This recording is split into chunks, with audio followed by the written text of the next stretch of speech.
चाहे कितने ही सगे हों, इन तीन लोगों पर कभी भी भरोसा नहीं करना चाहिए। एक वक्त की बात है, एक देश में बहुत ही सुंदर शहर था। उस शहर में एक चोर रहता था। वो छोटी मोटी चोरी करके अपना गुजारा करता था। उस चोरी से उसका अच्छा गुजारा नहीं होता था। एक दिन उसने सोचा, गुनाह तो गुनाह होता है, चाहे छोटा हो या बड़ा। मैं चाहे छोटी चोरी करूं या बड़ी, रहूंगा तो चोर ही। पकड़े जाने पर मुझे सज़ा तो उतना ही मिलेगी, तो क्यों ना मैं बड़ी चोरी करूं। ऐसा सोचकर उसने राजा के खजाने को लूटने की ठान ली। रात होने पर वो महल के अंदर घुस गया और किसी तरह खजाने तक पहुंच गया। वहां पहुंचकर उसने देखा कि खजाने पर कई पहरेदार पहरा दे रहे थे। सख्त पहरा देखकर चोर को लगा उनकी आंखों में धूल झोंकना बहुत मुश्किल काम है, और सोचने लगा, यहाँ तो पहरेदार पहरा दे रहे हैं, अगर मैंने चोरी करने की कोशिश की तो मारा जाऊंगा। ये सोचकर चोर वापस लौट गया। लौटते वक्त उसने सोचा कि खाली हाथ लौटने से तो अच्छा है, कुछ न कुछ तो यहाँ से ले जाऊं, मेरा यहाँ से खाली जाना ठीक नहीं है। चोर के दिमाग में ख्याल आया कि राजा के खलवत खाने में जाना चाहिए, जहाँ पर राजा सोता है। शायद इस वक्त राजा अपने कपड़े उतार कर सो गया होगा। मैं राजा के जेवरात चुरा कर ले आऊँगा और उन्हें पहनकर यहाँ से माल चुरा कर आसानी से निकल जाऊँगा। पहरेदारों को लगेगा कि मैं राजा हूँ, इसलिए वो मेरे रास्ते में नहीं आएंगे और मेरा काम आसान हो जाएगा। ऐसा सोचकर चोर राजा के कमरे के अंदर पहुँच गया और उसने धीरे से पर्दा हटाकर देखा। अंदर का नज़ारा देखकर तो हैरान रह गया। उसने देखा कि राजा अपने बेड पर आराम से सो रहे हैं और रानी बिना कपड़ों के राजा के साथ पलंग पर बैठी है। रानी को जागता हुआ देखकर चोर के हाथ पैर फूल गए और वो एक तरफ दीवार के साथ खड़ा हो गया और रानी के सो जाने का इंतजार करने लगा। कुछ देर बाद फिर उसने पर्दा हटाकर देखा कि रानी सोई हैं या नहीं, क्योंकि रानी सो जाए तो राजा के कपड़े चुराए जाएं। चोर ने देखा कि रानी अभी भी उसी तरह बैठी हुई थी। ये देखकर चोर वहां रखी हुई टेबल पर बैठने लगा। जैसे ही चोर टेबल पर बैठा तो पानी का गिलास जमीन पर गिर गया। उस आवाज को सुनकर राजा की आंख तो नहीं खुली, पर रानी तलवार लेकर बाहर आ गई और तलवार चोर की गर्दन पर रख दी और कहने लगी, कौन हो तुम और यहाँ किस लिए आए हो? सच सच बता, वरना तुम्हारा सर धड़ से अलग कर दूंगी। चोर डर के मारे पसीना पसीना हो गया और हाथ जोड़कर कहने लगा, रानी साहिबा, मेरी जान बख्श दो। मैं एक गरीब चोर हूँ और चोरी करने के इरादे से यहाँ आया हूँ। छोटी मोटी चोरी करके अपने परिवार का गुजारा करता हूँ। आप मुझे मार देंगी तो मेरे बच्चे अनाथ हो जाएंगे। मैं वादा करता हूँ कि इस बार मुझे छोड़ दो। मैं कभी दोबारा राजमहल की तरफ मुड़कर नहीं आऊँगा। रानी साहिबा, मेरे छोटे छोटे बच्चों पर रहम करो। रानी को उस पर रहम आया और उसने कहा, मैं तुम्हें एक शर्त पर छोड़ सकती हूँ। चोर ने पूछा, क्या शर्त है? उसने कहा, मेरे साथ रात गुजारो, यानी मेरे साथ हम बिस्तरी करो, तो फिर मैं तुम्हें यहाँ से जाने दूंगी, वरना एक ही झटके में तुम्हारा सर काट दूंगी। रानी की ये अनोखी शर्त सुनकर चोर और भी ज्यादा घबरा गया और कहने लगा, रानी साहिबा, ये आप क्या कह रही हो? मैं तो एक छोटा मोटा चोर हूँ और आप इतने बड़े राजा की रानी हैं। मेरी क्या औकात है जो मैं आपके साथ ऐसा करूँ? मेरे लिए ये सोचना भी बहुत बड़ा गुनाह है। रानी ने कहा, मैं कुछ नहीं सुनना चाहती। अगर तुम्हें अपनी जान प्यारी है तो मैं जैसा कहती हूँ वैसा ही करो, वरना मरने के लिए तैयार हो जाओ। रानी की ये बात सुनकर चोर की जान हलक में अटक गई। चोर सोचने लगा, आज मैं बहुत बड़ी मुसीबत में फंस गया हूँ। अगर मैंने रानी की बात नहीं मानी तो भी मारा जाऊंगा, अगर मान जाऊं तो भी मारा जाऊंगा। चोर बहुत बड़ी सोच में पड़ गया। आखिरकार रानी के साथ रात गुजारने के लिए तैयार हो गया और कहा, रानी साहिबा, मुझे 5 मिनट का वक्त दे। रानी ने कहा, कोई बात नहीं, आपके पास 5 मिनट का वक्त है। चोर थोड़ा दरवाजे की तरफ हुआ और भागने लगा। भागते भागते दरवाजे तक पहुंचा।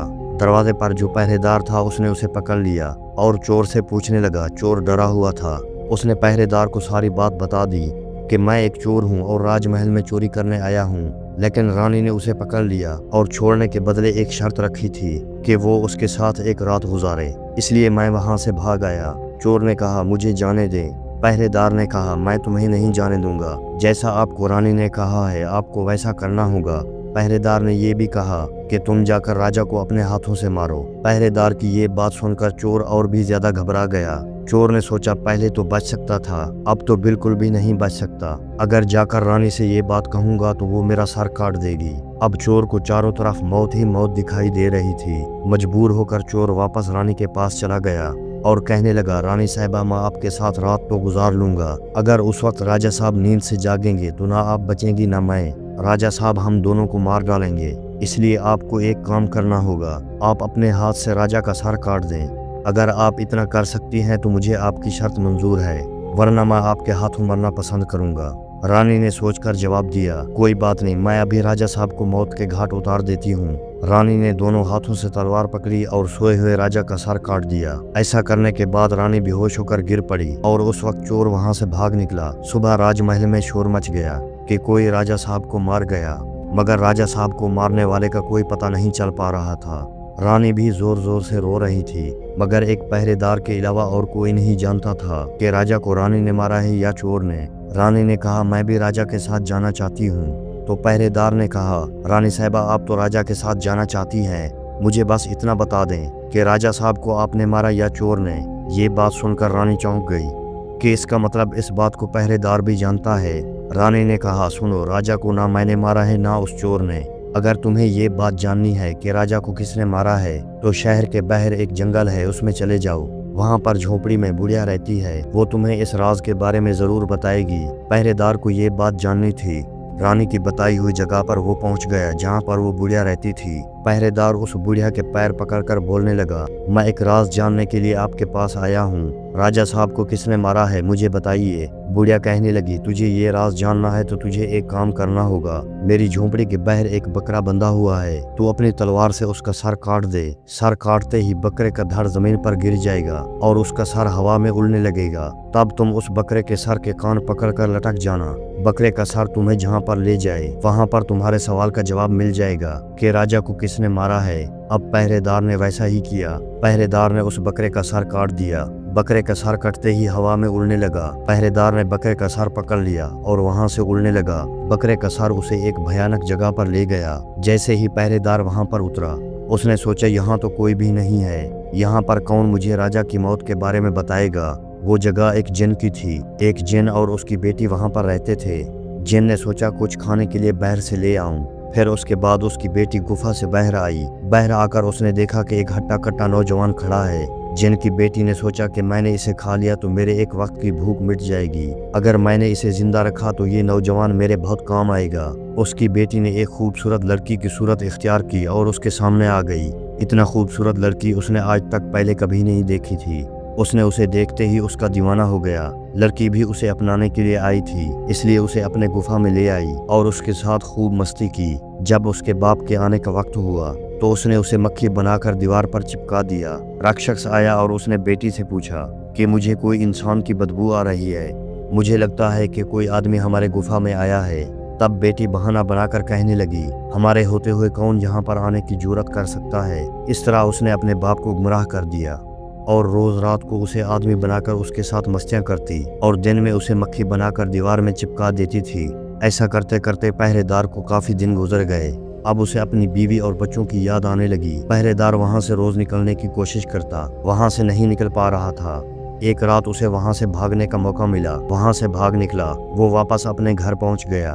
फिर वो अपने घर रहने लगा। फिर एक दिन उस पहरेदार को उस लड़की की याद आई। अब उसको दिन रात उस लड़की के ख्याल आने लगे। उस लड़की की खूबसूरती उसे सोने ना देती। फिर हर वक्त ये सोचने लगा कि उससे किस तरह मिलूं। फिर उसने उससे मिलने का सोच लिया। पिछली बार तो उस बुढ़िया ने मुझे वहां पर पहुंचा दिया, मैं तो वहां से भाग कर आया हूँ, अब तो मुझे रास्ते का भी पता नहीं है। फिर उसने सोचा क्यों ना कि मैं उस बुढ़िया के पास जाऊं। फिर वहीं जगह बुढ़िया के पास पहुंच गया और वहीं जाकर कहने लगा, मुझे एक बार वहां फिर पहुंचा दो जहां पर मुझे पहले भेजा था। अब वो राजा का राज जानना भूल गया। अब उस लड़की का इश्क उसके सर पर सवार था। बुढ़िया ने कहा, पहले तो मेरे पास एक बकरा था जिसके कान पकड़कर आप वहां पर चले गए थे, अब तो वो भी नहीं है। अब मैं तुम्हें वहां पर कैसे पहुंचाऊं? पहरेदार ने कहा, जैसा करो मुझे वहां तक पहुंचाओ। बुढ़िया ने कहा, एक बात है, आप अपने बेटे को मेरे पास लाएं। पहरेदार ने कहा, ये कौन सी बड़ी बात है, मैं अभी ले आता हूँ। इतना कहकर पहरेदार अपने बेटे को बुढ़िया के पास ले आया। बुढ़िया ने कहा, जैसे आपने बकरे का सर काटा है इस तरह अपने बेटे का सर भी काट दो, फिर उसी तरह इसका सर भी हवा में उड़ने लगेगा। फिर तुम इसका सर पकड़ लेना, ये आपको वहां तक पहुंचा देगा। पहरेदार के सर पर लड़की का जुनून सवार था। वो अपने बेटे का सर काटने पर तैयार हो गया। जैसे ही उसने तलवार लेकर बेटे का सर काटना चाहा, तब उस बुढ़िया ने उसका हाथ पकड़ लिया और कहने लगी, रुको, यही तुम्हारे सवाल का जवाब है। चाहे कितने ही सगे हो, इन तीनों पर कभी भी भरोसा नहीं करना चाहिए। पहला, राजा को न चोर ने मारा था न रानी ने, राजा को हवस ने मारा था। जिस तरह लड़की के प्यार में अंधा होकर तू अपने बेटे को मारने के लिए तैयार हो गया। दूसरा, माल के लालच में आकर कोई भी किसी को मार सकता है। तीसरा, औरत का इश्क, फिर बाद में आदमी को जिंदगी भर पछताना पड़ता है। उम्मीद करते हैं आपको ये सुनाई गई कहानी अच्छी लगी होगी। अगर आपको वीडियो अच्छी लगी तो मेरी वीडियो को लाइक कर दें और मेरे चैनल को सब्सक्राइब कर दें।